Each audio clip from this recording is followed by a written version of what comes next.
जनाब चौधरी शुजात हुसैन साहब हमारे बड़े प्यारे लीडर, सबसे सीनियर इस वक्त वो पॉलिटिशियन हैं।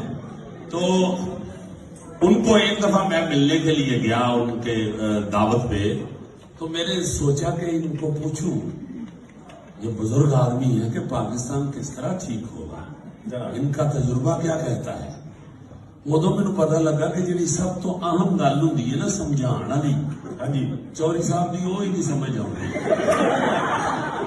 मैं चौधरी साहब का की करिए पाकिस्तान का किवें सही होएगा। कहते अजीज तेन मैं गल दसां, हाँ जी देखो गल इतने सारिया ने घूमन की है, बिल्कुल की है। इतने भुट्टो साहब भी आए ने, मुड़ के उन्होंने बेटी ने बेटी ने भी घूमन की। हाँ जी बिल्कुल की है। नवाज शरीफ होर भी घूमन की है, आमर भी बड़े आए ने, आहो असी भी घूमन की है। हाँ जी हुण न्यादी साहब भी लगे ने कोशिश। ये मुल्क इस तरह नहीं जी सही होना, किवें सही होना, ਇਹਦੇ ਸਹੀ ਹੋਣ ਦਾ ਇੱਕੋ ਹੀ ਤਰੀਕਾ ਜੇ। ਇਸ ਮੁਲਕ ਵਿੱਚ ਤੁਸੀਂ ਜਾ ਕੇ ਗਾਰਬੇ ਤੇ ਵੇਖੋ ਤੇ ਮੰਨ ਲਓ ਬੰਦ ਕਰਨ ਜਾ ਕੇ ਤੇ ਪਤਾ ਲੱਗੇਗਾ।